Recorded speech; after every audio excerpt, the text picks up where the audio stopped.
greatest storyteller of all time, in my opinion, is the Notorious B.I.G. Because it really is insane. If you just take it at face value, like the strict, like the words that he's saying, it's just like, bro, come on, what are you doing? Yeah. What is this? And then you picture like Ray Vaughn come out with his shit. It's just like, who do you think the crowd's gonna go for?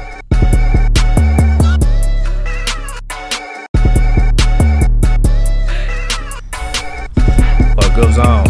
What up? And Culture Nexus back at it. Back at it again, in your face. What's up? Not so up close and personal though. What's up, people? How y'all doing? How you doing? Yeah, been a little minute. Probably not by the time, it's posted and everything, but yeah, you'll see this in probably a week or so. Yeah. When we'll record this. Yeah. Just to give a little perspective on the time that we're recording this, Kanye West, yay, Yeezy, Yeezus. Yeah, whatever other name you want to throw in his, I guess in his catalog or whatever the hell. He has many different names. He dropped another song. Yeah, this was like right after the one talking about, his cousin and everything. I don't need to be as explicit in this one because we did an elaborate, explanation on that in a previous episode. So if y'all want, context on that, check that out. Yeah. And did we talk about World War III when it came out? I don't. Gay song. No. I would have remembered that. I don't think so. But this is low-key kind of like a part 2 to that, when you think about it. We're talking about HH or Hitler. Oh, wait, no, I don't think I could say that one. I'll bleep it, maybe. We'll see. Yeah, bleep it or just, we'll add something in there. 9! That guy. Yeah, consume tight. But, yeah, God, I'm trying. Okay, I'm gonna try and separate, the message from the actual track. The song was fire. I wouldn't call it fire, bro. Okay, outside of what he was saying, because I totally got what you're saying. I'm not talking about. I don't agree with the messaging. Yeah, didn't I just say that though? Yeah, you're right, and I'm with you on that.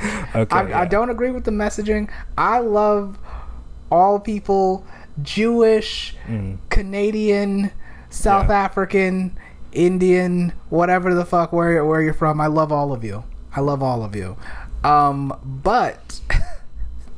the song itself, the melody, the beat, the hypeness with which he was speaking, the crowd. To me, that was fire. It gave me like all of the lights feel. Like that's what it gave me. I listened to it like in high quality. Okay, yeah, when it first came true. out, and like the depth of like the instrumental and stuff, it was just so good.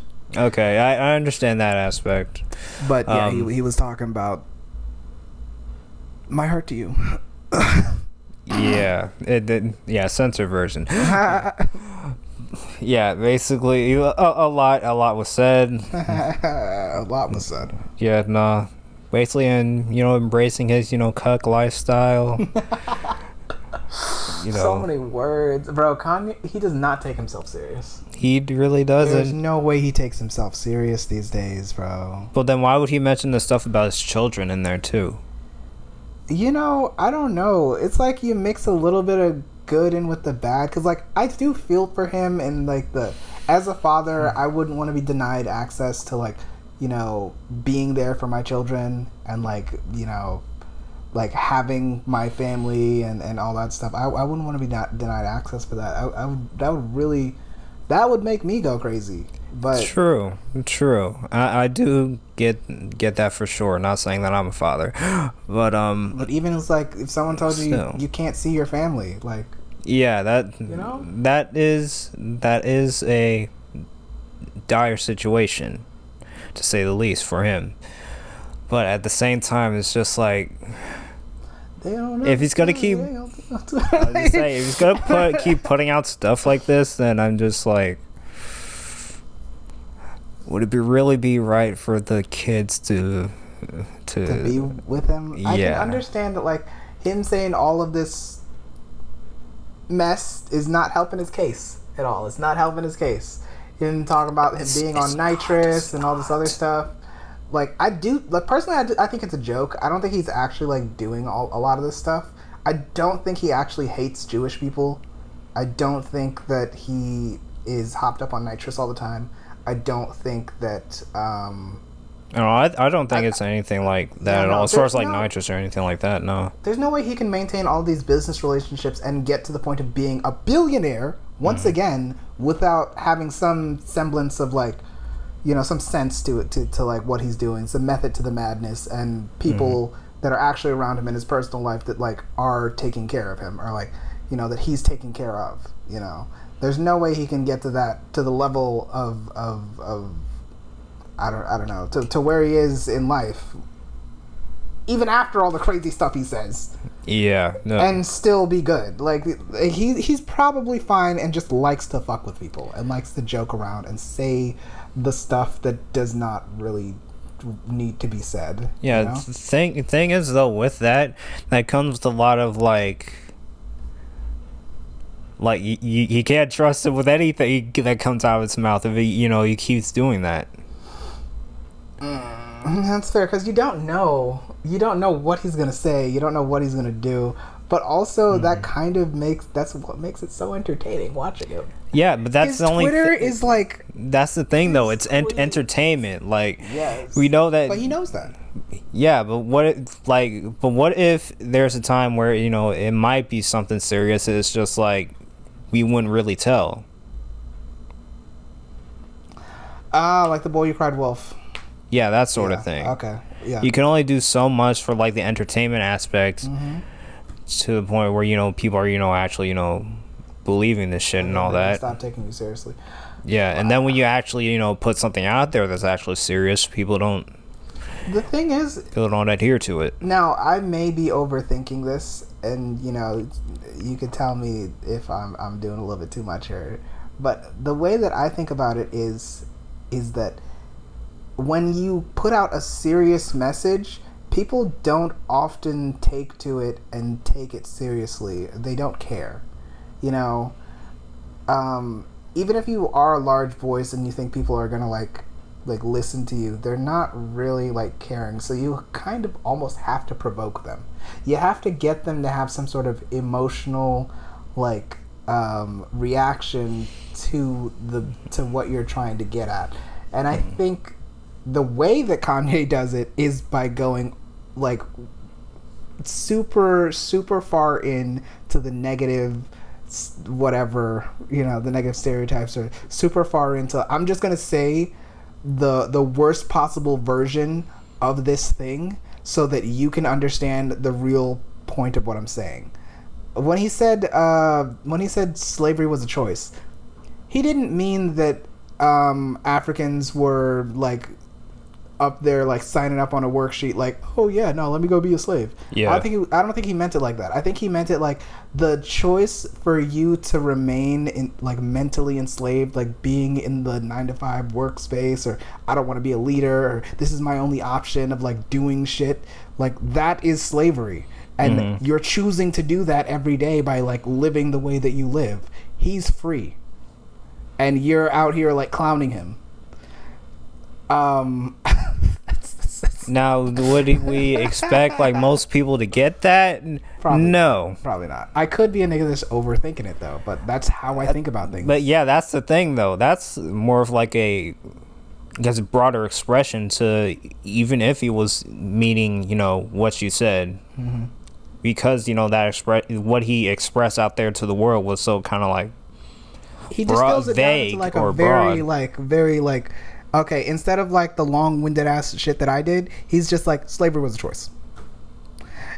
I wouldn't do that. I would be like, hey, people are gonna think of it of too many different angles. Yeah.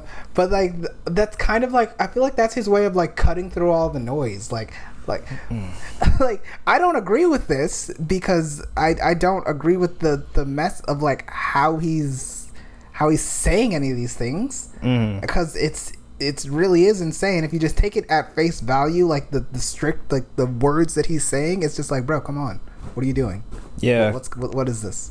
Like, this is obviously not true. But then like Kanye doesn't think surface level like that.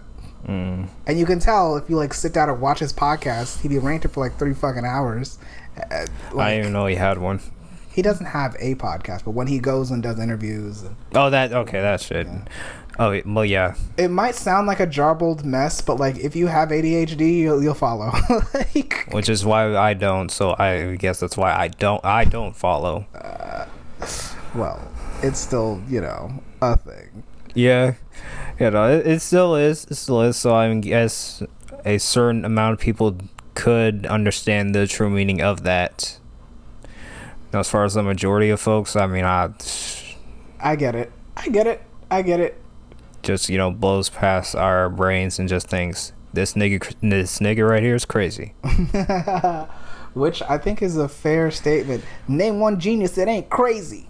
Like, he did that. That's a fact, though. Yeah. Y'all got a little bit of craziness, a little bit of weirdness in order for you to, Totally. I think even people that are considered normal or whatever, everybody has their own little eccentricities. They have their own little uniqueness about them, their own little traits and whatever that you do. Like, yeah. Yeah, no, for sure. Now, mind you, I still have respect for Kanye as an artist. All this right here is just questioning his motives. So, like, in order for... question. Is Kanye uncancelable? I mean, at this point, yeah. I think so, too. There's, like, how can you come up with that song and then, like... it blows up, dude. Ben Shapiro was talking about it. Michael Knowles was talking about it. Like, it's all over. Like, it's like underground trending right now. Okay, so more like the I guess you would consider them right. Yeah, they're right-leaning, like political pundits. So what did they have to say? About it? That Kanye's out of his mind. That's it. Okay. I'm sorry. Is out of his mind. I thought it was gonna be like something like crazy as far as like them saying something but nah, if that's the case, I mean, that's just like, that's more of like maybe the response he wants from them, like them thinking that specifically is just like, yeah, it actually brings me back to Kendrick's halftime show. Really? With what he depict with the whole the way he was portrayed through his art and all that, and the way a lot of people, not just in the crowd, but in like on the internet, like the right-leaning folks you're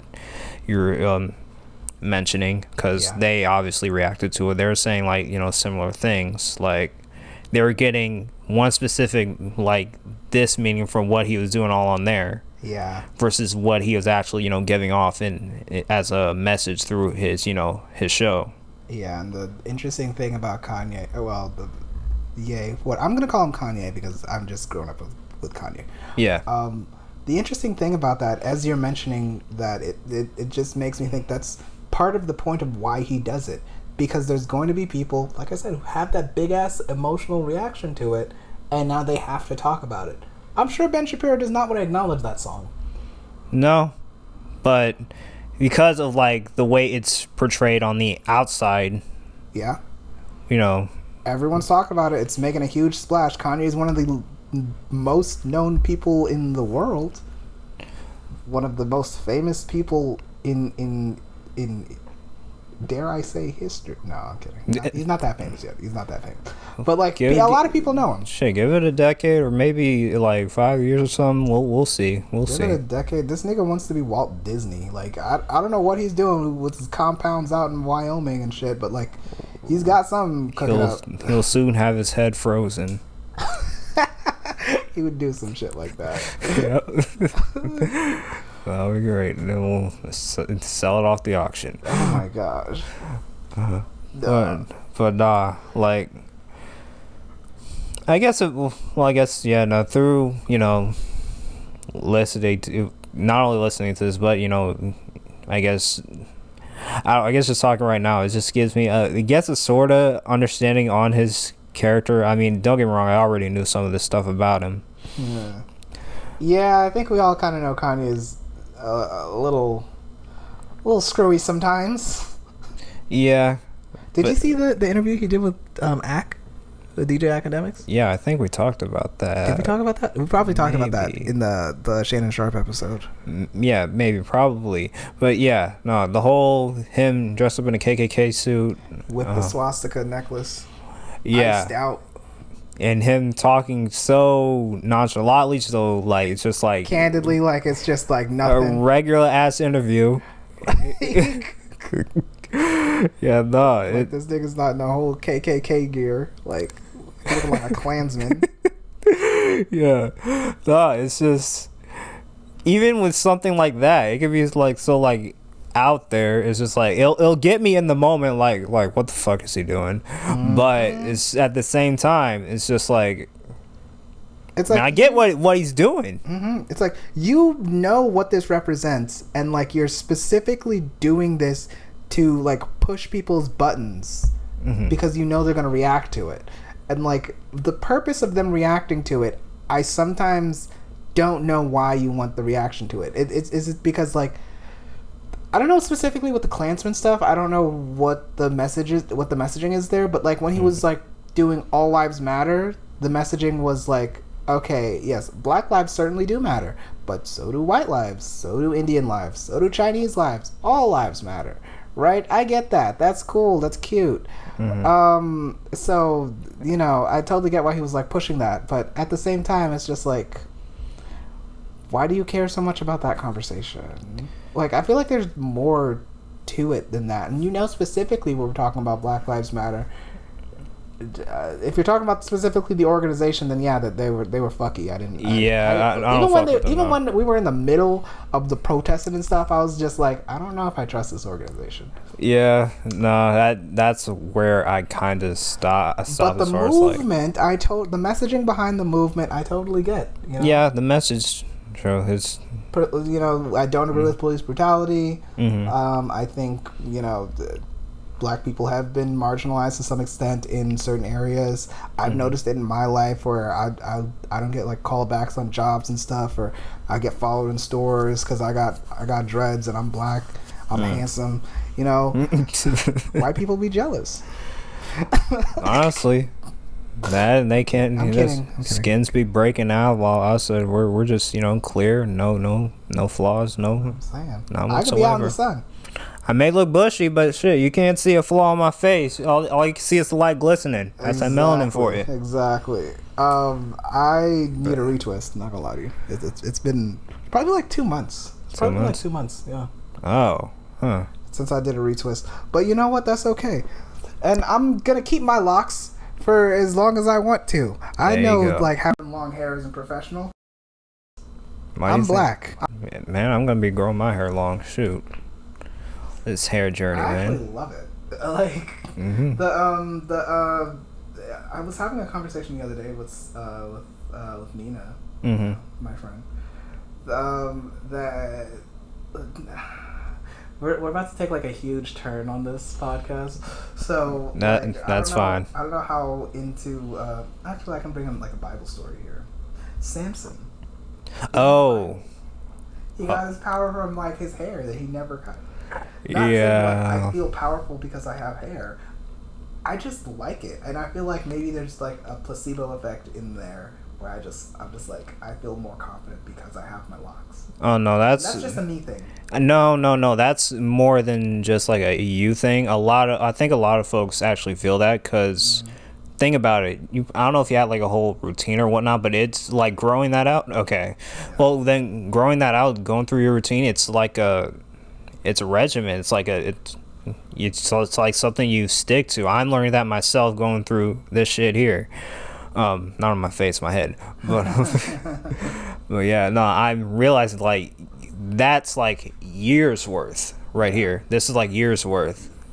I'm trying to get to at least like at least 4 inches, and who knows how long that'll take. Obviously, like probably like a few months, but mainly to say it's a lot of like dedication, and just like you might go through some phases where it's like it may not be working, this, that, and the third, but it's all about consistency, and just what's the right word? Consistency, like actually like pulling through and just keep going with it, even if you're not getting the exact results that you want. It's like going to the gym. Yeah. And I've related a lot of things to going to the gym. I do still need to get back into. It's been like 2.5 months at this point. So. No, man, same. So it's like going to the gym. You're not gonna see results when you go like that same day, not the next day. Yeah. In 3 months though, nice. In 3 months, if you're consistently going and you're doing the right things, you're eating right, you have an appropriate amount of cardio, you are actually like pushing yourself to elevate your exercises or your weightlifting every week, so you're not necessarily doing the same exact thing every week because you might get bored. But but like you're working on the right muscle groups, you're like upping the weight or like making the workout more intense, or finding a new way to like do your whatever. As long as you're progressing every week, you do that consistently for 90 days, 3 months. Yeah, you'll definitely see improvements, man. You'll you'll look nice. You'll look way better than you did than when you started.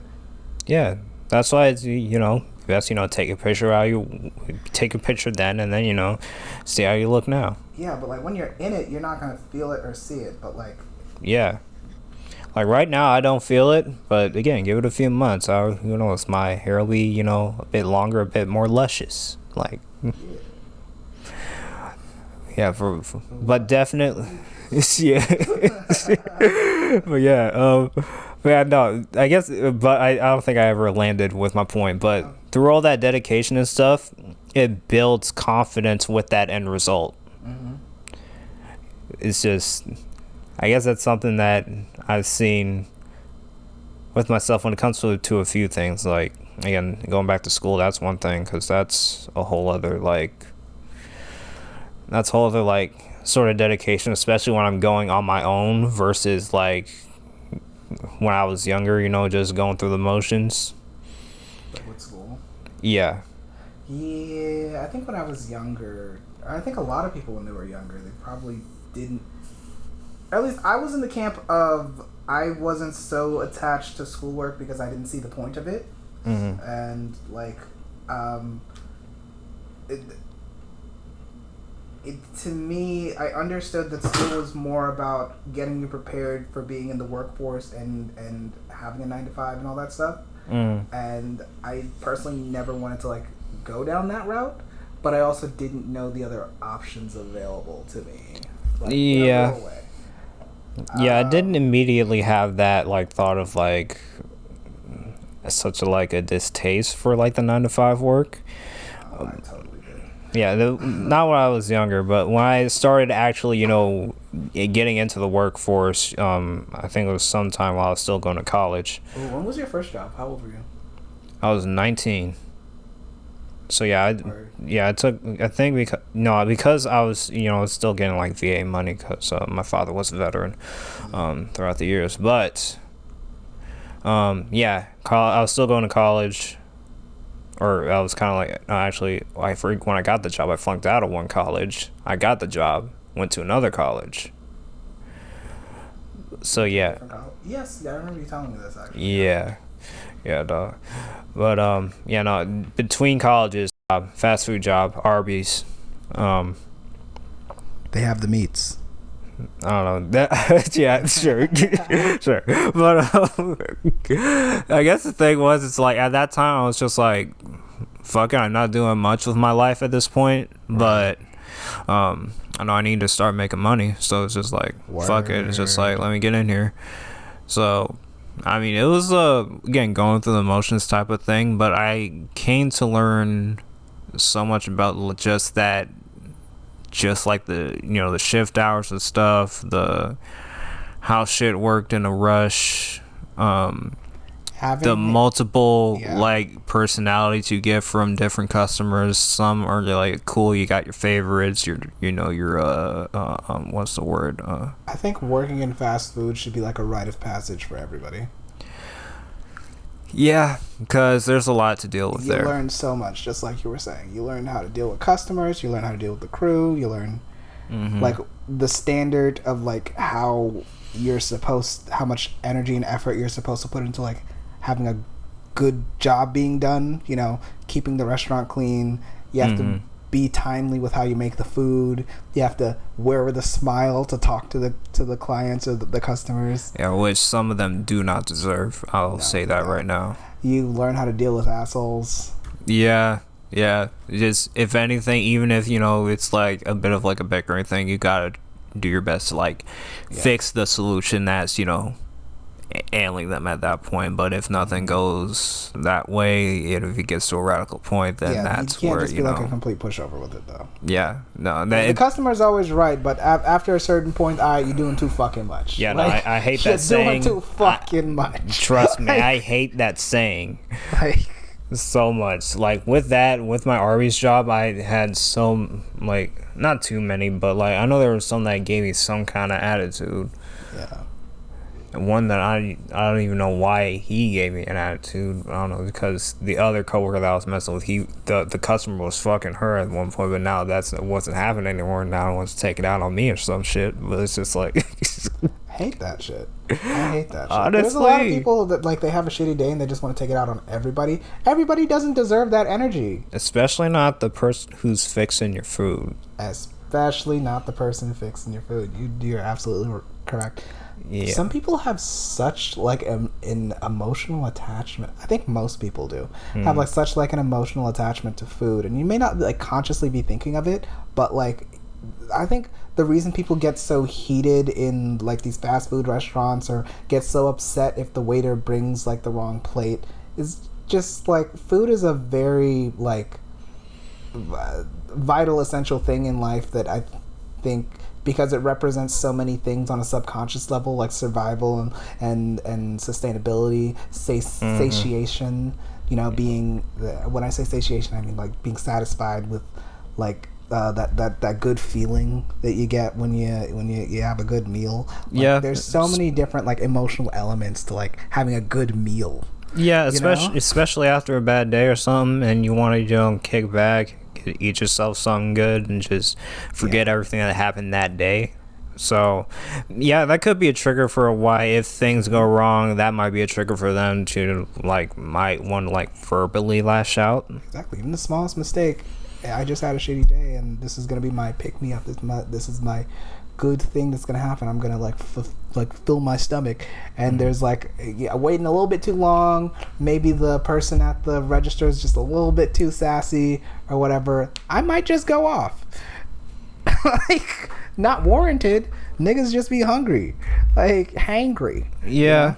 But no, don't get me wrong. If it gets to a point where something's being thrown, or I feel like people that has happened. That's insane. Not at Arby's though. That was at Popeyes. Oh my gosh, yeah, that never happened. Was it around the chicken sandwich time? No. I quit right before that happened. Yeah, I was just like, niggas were losing their minds over that sandwich. Oh God, I was just like, let me go over here and see. It's just like, oh, they're all out. It's just like, shit. It's like, I don't know if they put crack in the sandwich or what. God was on my timing that at that point in time and period. Word. Just like you don't want to be around for this. Clock out. Go to school. Let's get him out of here. At that point, I was going in for the electronics course. Oh. It's funny. I also quit I used to work at McDonald's, and I quit that job and went to that's when I started going to school. Oh, okay. Because after that, I was working Circle K and McDonald's. I had two jobs, and just like you, when I started going to school, I was just like, yeah, this restaurant shit, I'm just not doing it no more. Yeah, no, it's just, don't get me wrong. Like a year or two, even just like a year, that's just fine for like a length of time. It's, I mean, at least it'll look good on your resume if you do a good job and not, get fired for something stupid. You ever look back and then be like, maybe I'll do it again? Nah.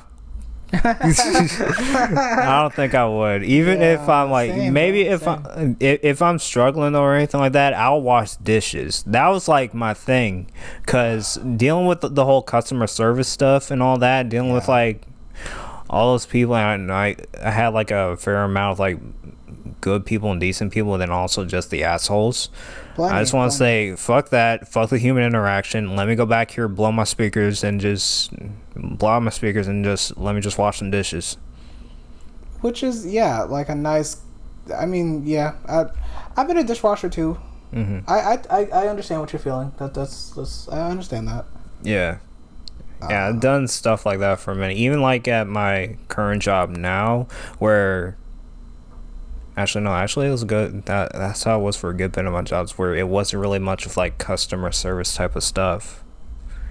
It was like I just made the product, if anything. Well, except for fast food stuff. Like you don't necessarily like make the product. You kind of like just get the order done and like deliver it to them. Just like you assemble it. Assemble the product, I guess. I think that's a better word. But yeah, that was basically how it was. I was more so the production side, not really more like the face. Yeah, I was the face for a little bit,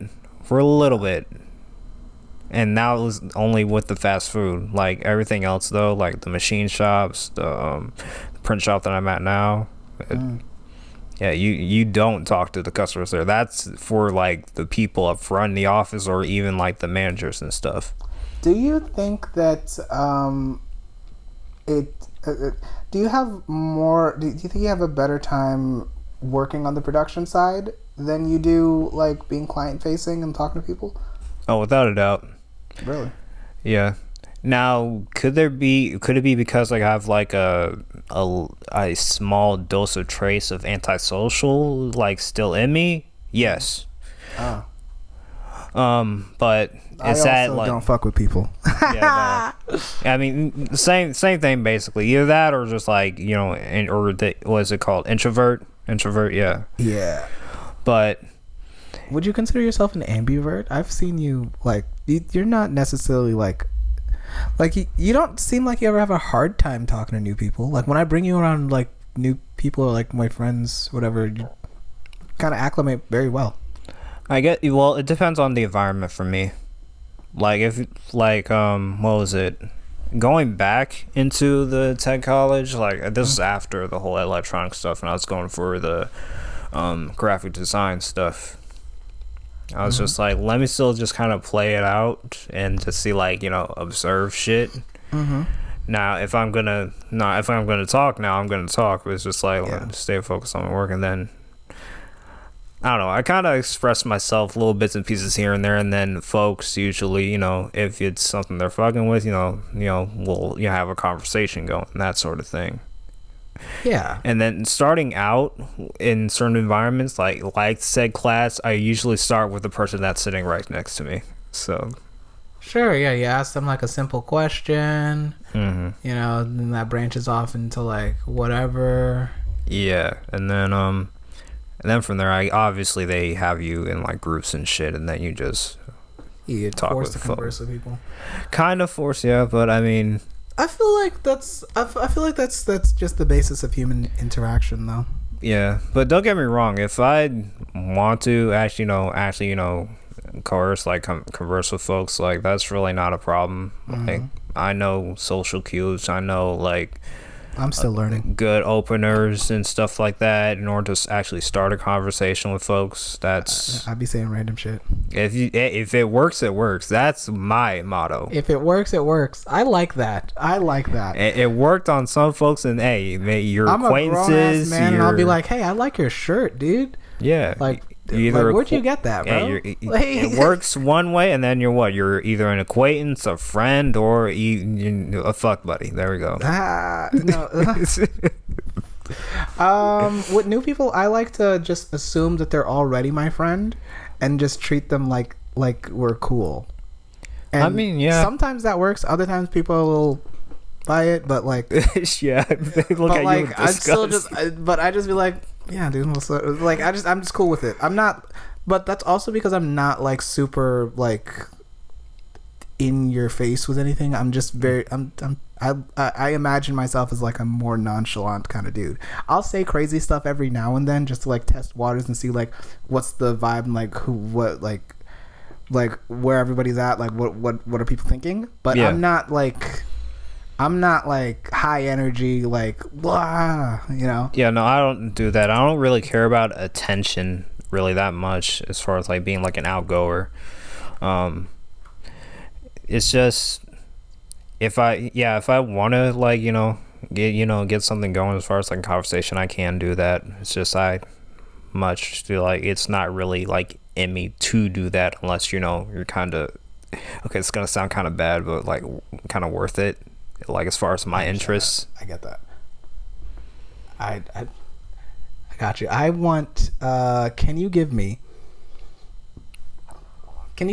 3 bits of advice for the young 18-year-old man, black man, who's a little socially awkward, doesn't necessarily know how to put himself out there? Can you give him like 3 tips to overcome that?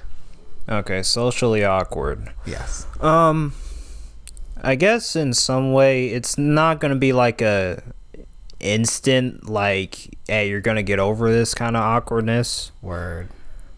Yeah, just get that. Just like first and foremost, if it's something that's just like, hey, this is your personality, just kind of accept that for yourself, and get that's in your you. head that like it's not necessarily like gonna change overnight, but like this is a part of like your personality, like who you are, exactly as you're saying. Yeah. Now, as far as like you bringing that out, don't do it all at once. I'll say that 0 to 100. Yeah, at that point it's just gonna be too much for certain folks, and it's just like okay, this is like tone it down a bit, that sort of thing. So I mean, if you want to bring some of your weirdness out, that's fine. Start small. See how people think about you. If they're cool with it, then cool. If they're not cool with it, fuck them. Yeah, just do you, but like gradually. Yeah, leave them in that, like, if people don't like it, just leave them in that vein of like, hey, that's a person, not even an acquaintance, because even acquaintances talk with folks. Yes. Hence acquaintance. But yeah, as far as like number 3, adapt to certain environments. Have the ability to adapt to environments. Yeah, because you're Expand gonna on that a little bit. Yeah, because like for me, there's gonna be times where either you might be in a crowd, depending on where you're at, you might be in the back, you might be in the middle, you might be in the front. Right. There might be a time where you're in front of folks, might be, you might need to, say something. And if you're one of those people who are awkward to the point where, you got some like, either like stage fright or like, you don't, it gets you anxious, speaking to like a group of folks. I think a lot of people will experience that. Yeah. And I have myself. And I don't know, and there may be times where I might, have a little bit of a choke, but, it's just like, still get your shit off, get your stuff across, it's fine. It's just like, I got something to help with that too. If you're ever feeling like a little bit nervous, it's okay. Take half a second. It doesn't have to be a whole second. You don't have to say it for 10 minutes, for 10 seconds or whatever. Take half a second, take a deep breath. It doesn't have to be like super obvious or anything. You could just be like, yeah, and then say what you need to say. Like, just get yourself into it. Like, calm down, try and speak from your diaphragm so people can hear you, and just say what you need to say. Exactly. Yeah. Yeah, it's that, and it'd just be nice to take a pause. Take a pause. People will either they're gonna listen to you. They're gonna want to listen to you. If you make it known that you're trying to speak and say something, someone's gonna turn and look and be like, okay, Alex is speaking. Yeah. Or Alex has something to say. Exactly. They'll want to listen if they're, if they're that if they're good people, they'll allow you to speak and contribute to the conversation, as people should. Yeah, they should. Now, mind you, there are going to be folks that aren't like that, and in which case, if it gets to the point where it's just like you're not being heard, then you just, you kind of just, you get out of that conversation. Just like, I don't know about ease, but just like, if you, in some way, just like get out of that conversation. You could ease out of that conversation, by like, say, on that note, I gotta go do this, that, and the third. I'll catch you later, that sort of thing.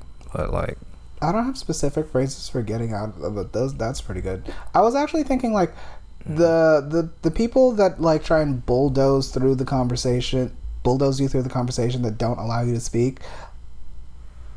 Super fucking annoying. Oh, I hate that. I hate when they do it. I don't hate them as a person because I know they just are just really excited and they want to get their ideas out, and maybe they don't have a lot of people to talk to. That's why they do that. Yeah, I get it. But it's not necessarily like a demerit against their them as a being. Yeah, it's just annoying. it is, and it's gonna. A lot of people are gonna think like it's a chore talking with you, if anything. Yeah. And it doesn't have to be. The thing is, you just kind of have to train them to allow you to speak. Yeah. If anything, they'll just tell you how like things are supposed to go as far as a conversation, and just if you're that person, just take heed to it. If anything, I mean, don't take it as like a disrespect, because I know you want to get your stuff off, but it's things everyone like that's the thing. Everyone does. That's the thing. You just got to keep that in your mind as when you're going about these conversations. Absolutely. I think this is so much. I didn't know we were gonna get into this. I didn't know either. I thought we were gonna stay on hip hop, but I fuck it. Hip hop this whole time. Yeah. We might get back into it, but I do like this point. I do like having this conversation about conversations. It's so interesting. Okay. The point that I was gonna make here was for the people, everyone wants to get their point across. To me, a good conversation is an exchange of ideas. That's how we connect. Do you like this idea that I've got going on? Do I like this idea that you've got going on? Let me hear what you have. You might have information that I don't know. I might have information that you don't know. This is the exchange. This is how we do this. Maybe I have an entertaining thought. Maybe you have an entertaining thought. And we go back and forth. This is the joy of talking to new people. And I like experiencing that, and I want other people to experience that too. The thing is, this is why you have to give some people a little bit of grace when they get excited and just keep talking. Like, give them a little bit of grace. You can, when I say you can train them to let you get a word in, use body language, interject a little bit. Okay, yeah. Yeah, that does play a role for sure. Yeah, get your words off. Yeah, no, definitely. Yeah, no, if anything, it's just, I don't know, you'll definitely get that excitement from just, getting to, I guess, getting to know that, a new person or something like that. Just by, just feeding off those ideas and stuff. If anything, I don't know. In that case, I don't think it would be much of like a sort of like a control thing or anything like that. Like, what would be a control thing? No, the way you were talking. Well, no, you were talking about like the whole, bouncing off ideas and stuff like that. Oh yeah, that it's an exchange. Yeah, basically. I don't think about it as control. I think about it as like I don't know, like we have a partnership, like, so it's just, to me, we're equal. That's kind of just how I look at conversations with people. Like, I don't know what you have, you don't know what I have, but like we can figure this out and like come up with something together. Okay. I don't know. I don't know. I kind of just tread off a bit mentally there, but okay. No, it's just I had a. I don't know. My brain was kind of like. Ooh, where's your mind? Oh no, I was just like kind of like misprocessing shit. But what were we thinking? I was still in like the mode of like, I guess, not giving as much off, as far as like in a conversation. If you're as far as like if you're the awkward person, I was still on that. Oh yeah, if you're more introverted and you don't know how to express yourself. Yeah. Like, how would you go about doing that? Yeah, basically. Yeah, no, it's just. Yeah, no, it was just man.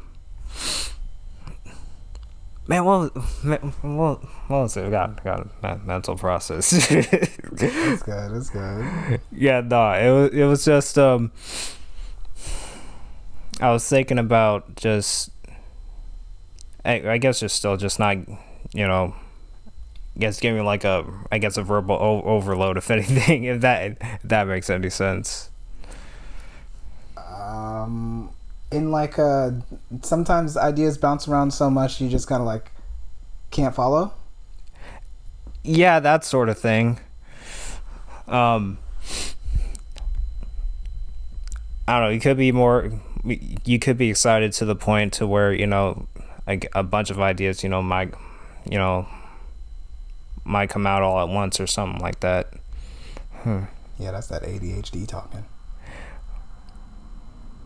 Well, I guess I know a few people, so I guess that's why I had that in my mind. I might have it. I don't know.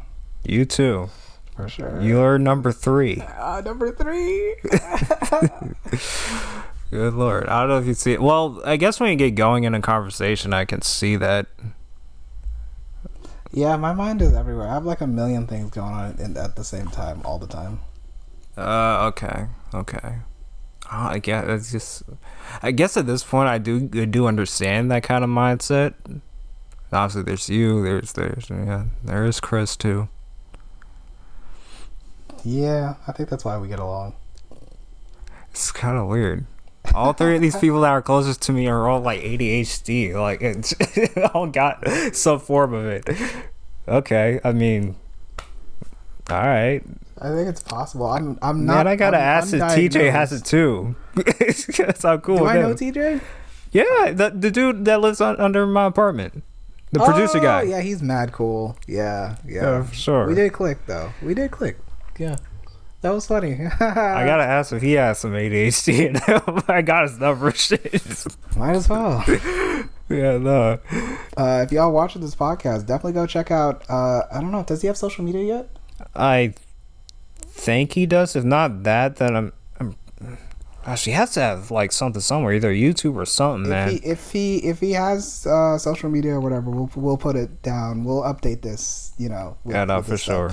TJ's a producer who makes really good music. For sure. He works with artists. He's a good dude.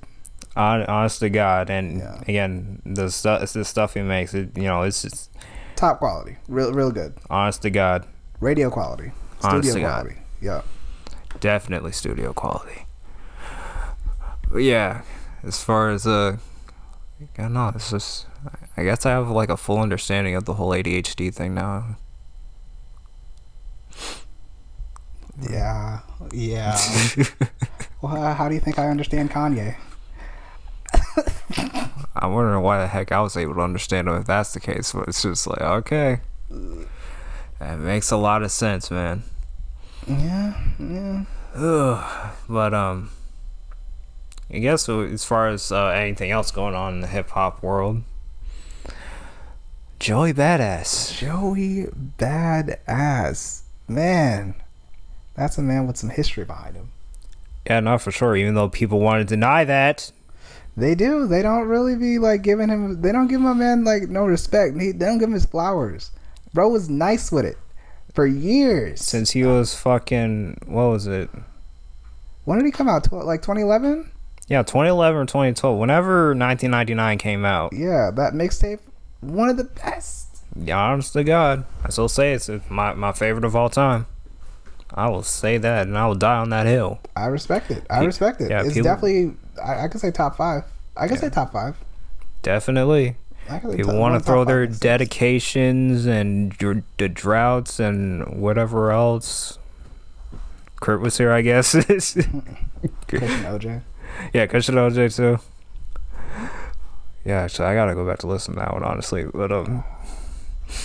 But yeah, no, for sure. It's just Joey's been, making a bit of a stir lately in the rap world. Yeah, he did a little bit, before, this time of the recording, with 2 tracks, basically, calling out West Coast and all that. Not in no like disrespectful way, but it's like, hey, I'm out here. I want the smoke.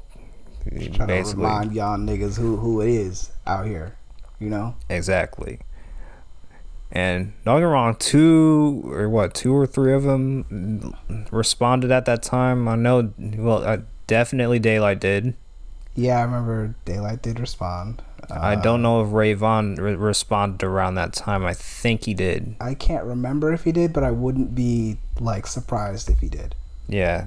But yeah, this is a newer response, and he just came out with a few days. He did a Cypher with Big Sean and Absol for Red Bull. Yeah. And he came out with the punches. He came out with the bars. Saying, honest to God, he is a spitter if there ever was one to spit. I'm gonna say that right now. Bro, we were watching it and I was like, I forgot Joey was this nice. I forgot he was this nice. I can never forget.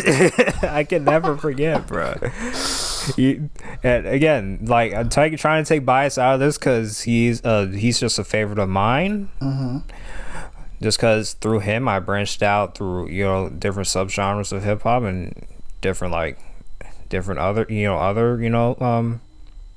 legendary lyrical rappers, MF Doom and all that. Mm-hmm. R.I.P. R.I.P. But yeah, no, it's just what he came out with on that Cypher, and then and probably big ups to Ray Vaughn, bouncing back, and yeah, he did his giving thing a response. He did his thing. And then Joey doubling down. Came back with more bars. And I think he flamed him with that one, bro. He did. So when we listened to the Ray Vaughn response after the Cypher verse that Joey put out, it was very clear to me that Ray Vaughn was trying to cultivate some sort of not like us energy, trying to make something bouncy that had a little chorus to it that might go off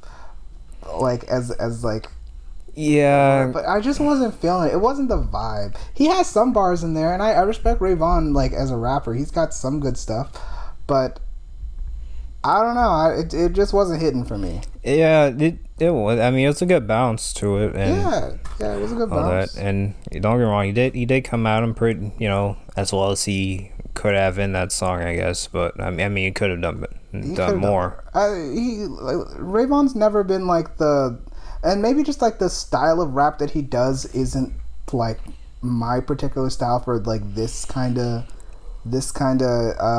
battle. Yeah, no.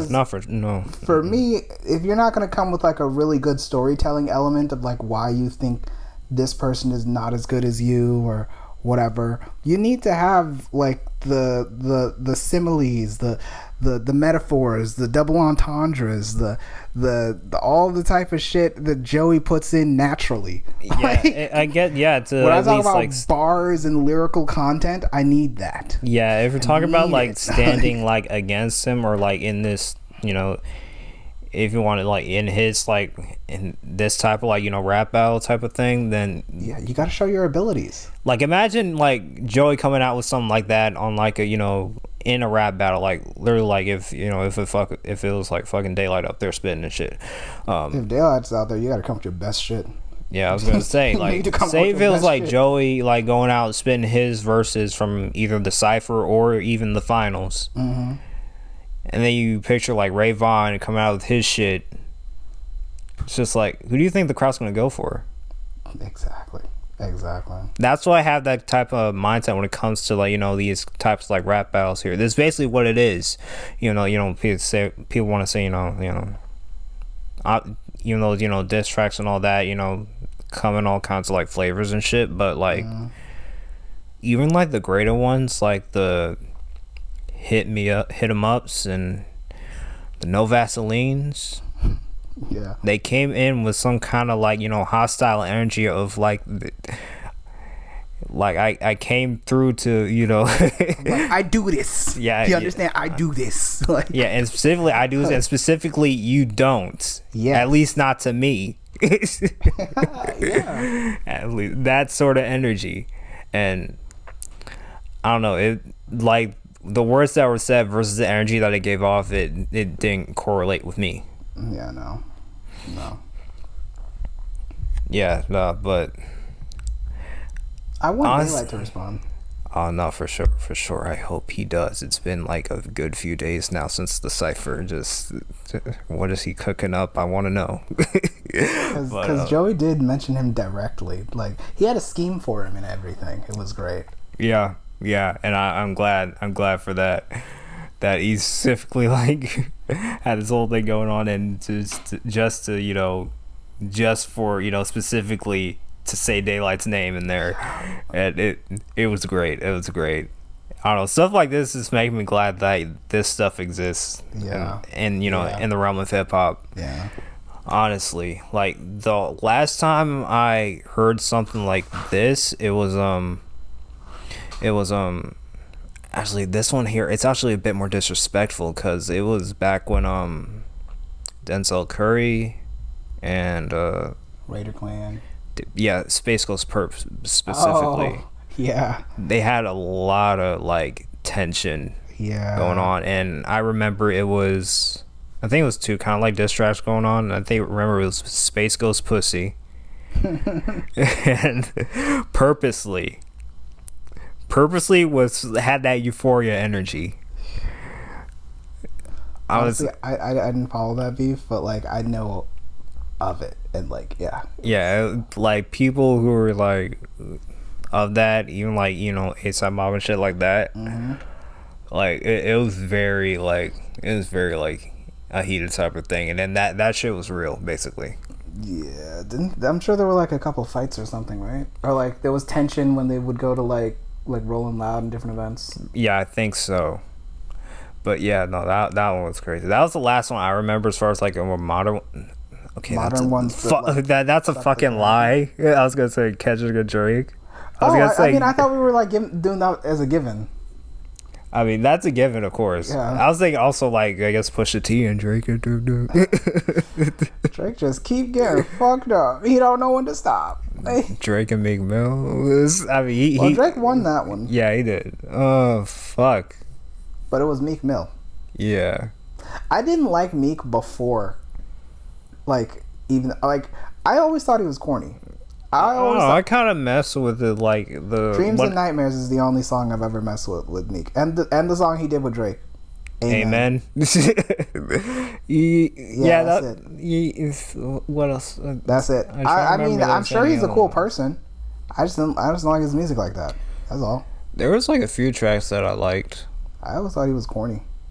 It took me sometime later on, like when I was, you know, through like the producers that I listened to, he did like remixes of like Meek freestyles and shit from back when he had like the nappy head with the braids. Yeah, that sort of shit. And that's just like, that's totally different from what he is like now.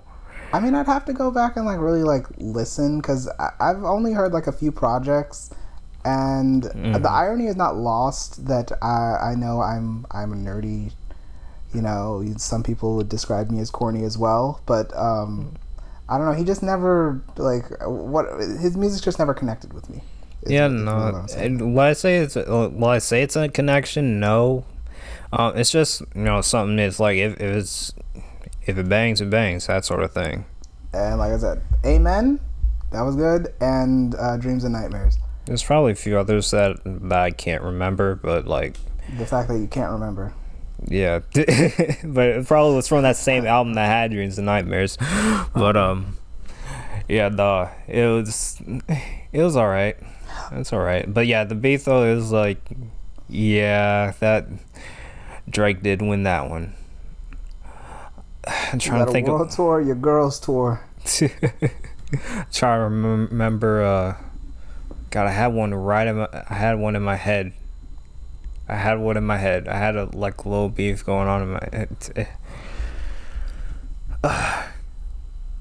Kendrick Lamar versus the industry.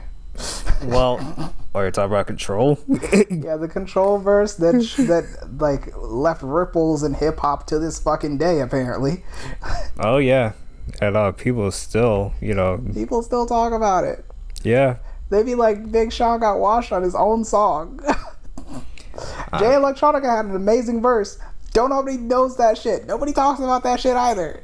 To be honest, he's been kind of AWOL anyways, but I mean, he had a good verse. He's a good artist. He is, but man, Kendrick owns that song. Yeah, yeah, it's a rap. Once Kendrick laid that verse down, it's just like it was. Do you a remember rap. Black Friday?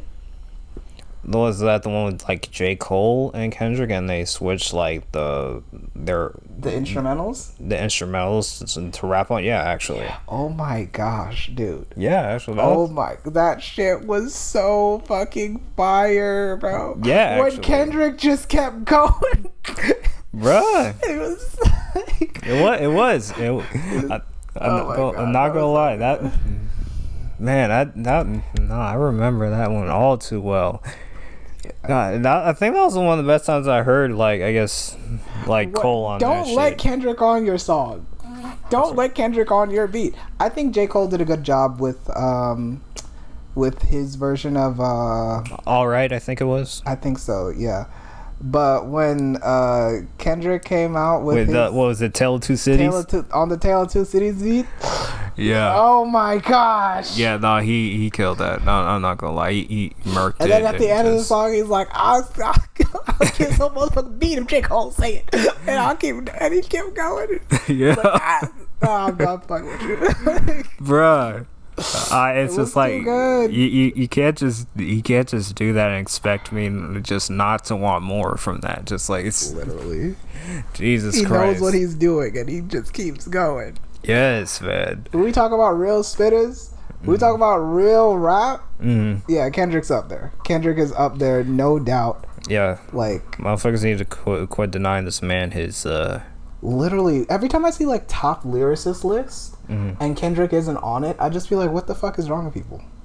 Because like, he's not just one of the greatest storytellers. He's also has some of the greatest like bars of all time, in my opinion. Honest to God, like he's got to be at least top.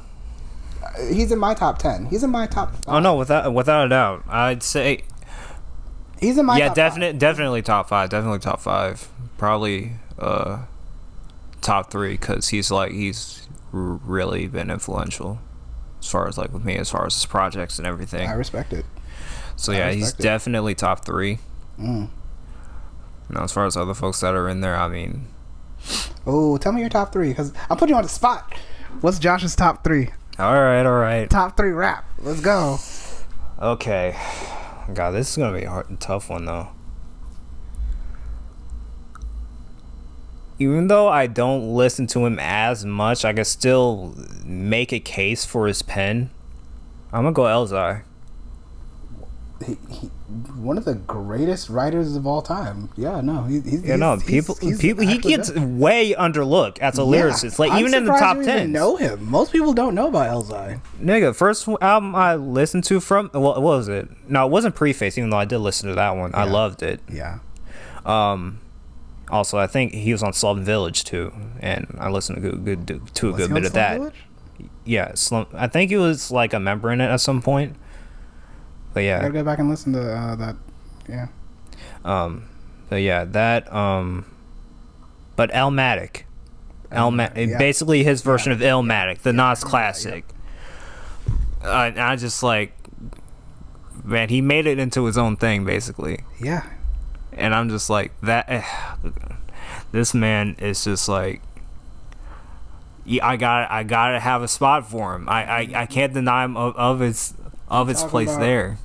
Rapping ability, writing bars, he has to be up there. Yeah, this is what's going down to. He's that good. In which case, let's see what. God, no, I gotta pick another one. Fuck. It's a hard spot. It really is. It's in no particular order. Yeah, no particular order.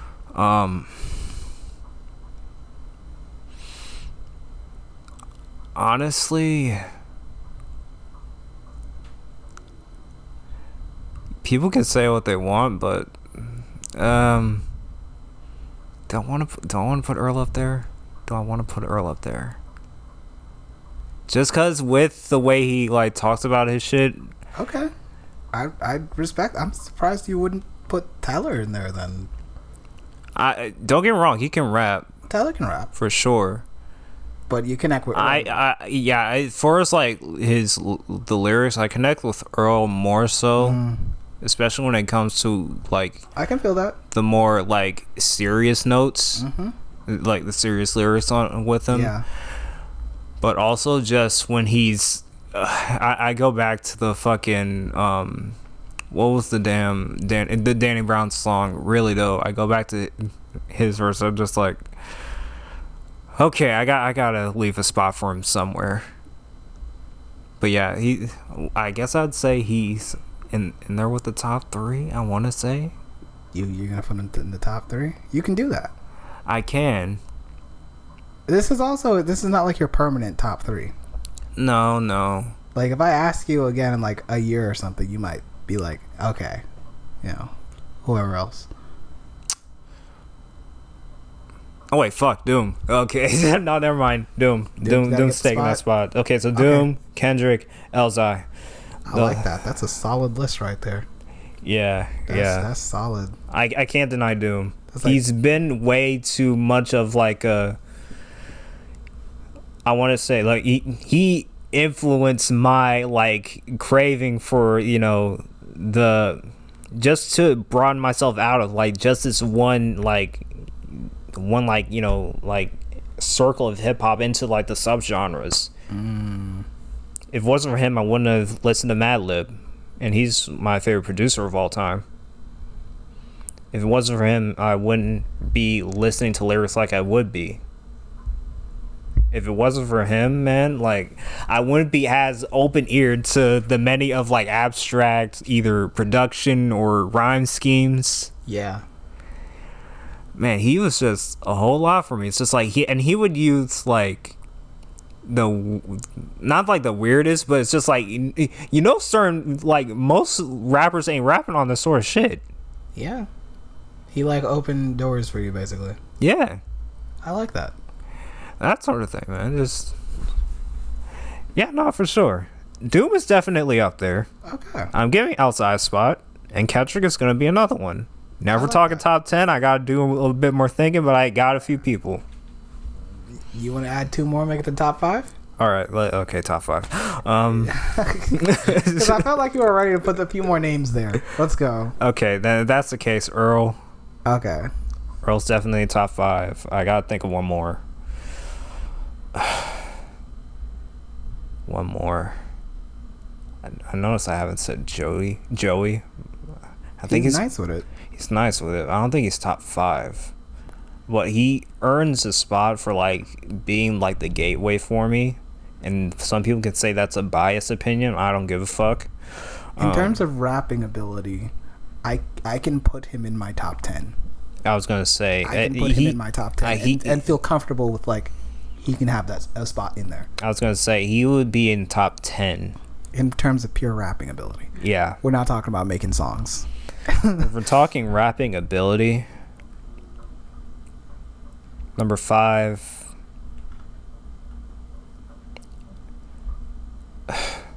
I want to try and put M on there, but I knew you were gonna say M. But the thing is, though, I'm not mad at it. I'm going off of like, obviously, well, not really much of Slim Shady shit, because I mean, that was a bit more of a lighter tone to that. Yeah.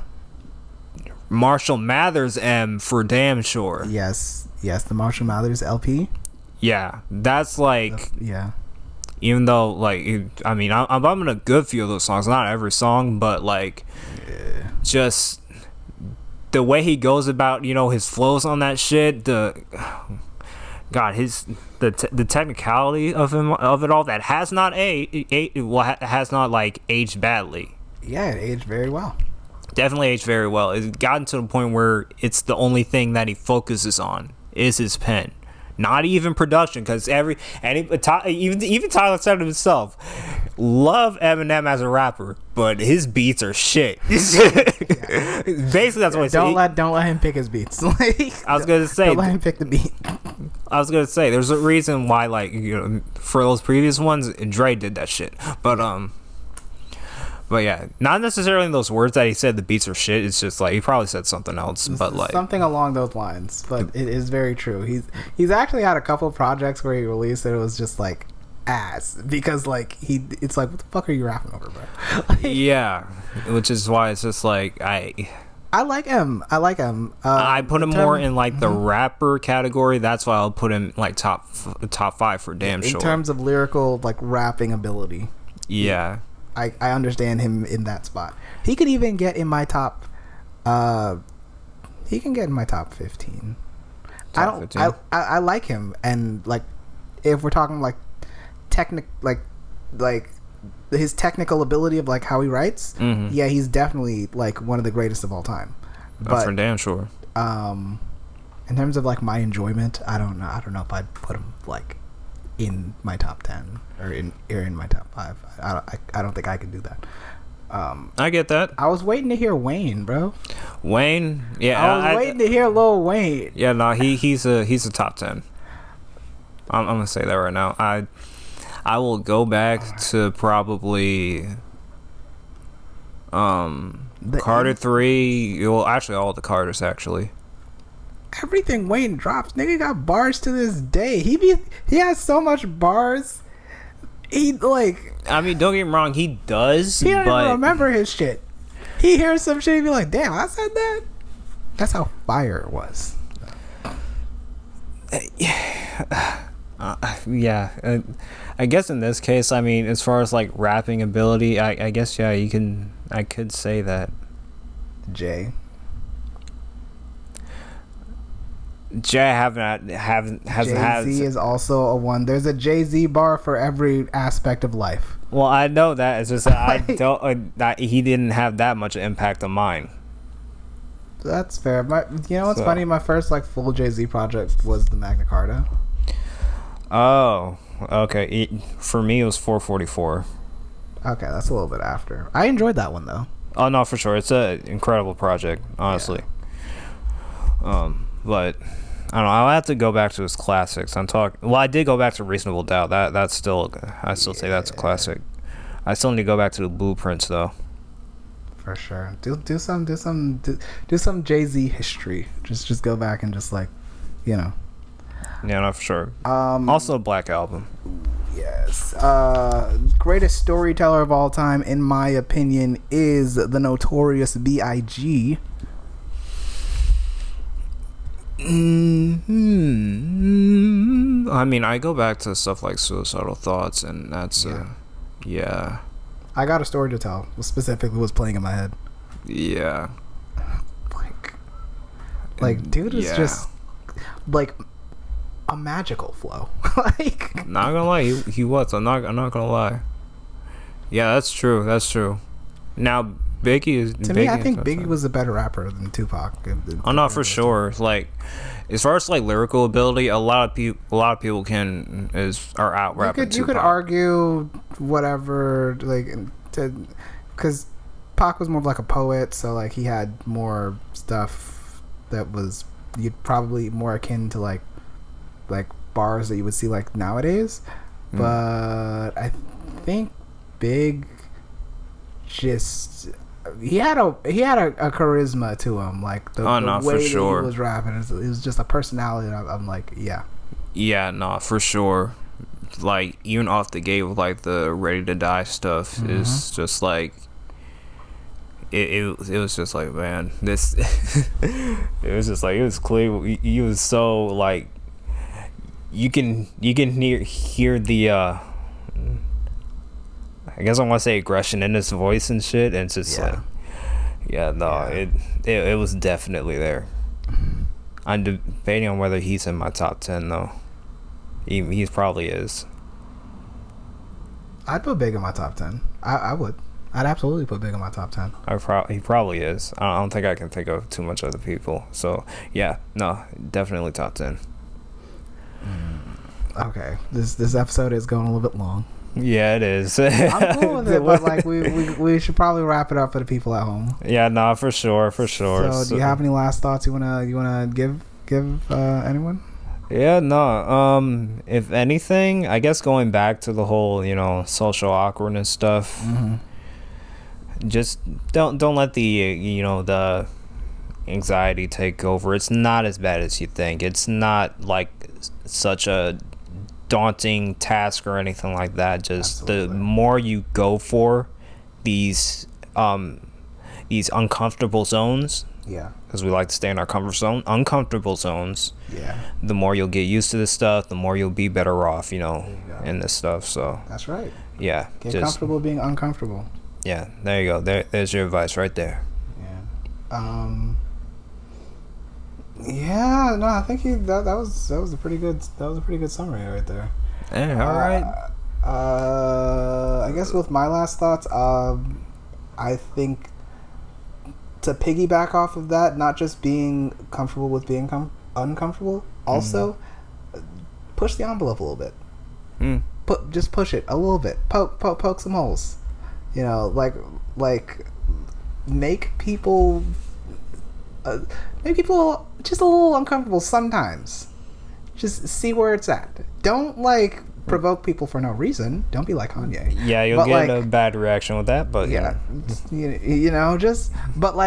put yourself out there in a way that shows some of the parts that may be a little, maybe a little bit much, or you don't know that people can handle. I like to say random shit sometimes. I like your shoes, or stuff like that. Push yourself out there. It's okay if there's a bad reaction. It's okay if someone looks a little bit annoyed with you. It's not the end of the world. Gonna reiterate what Josh said. Don't take it so serious.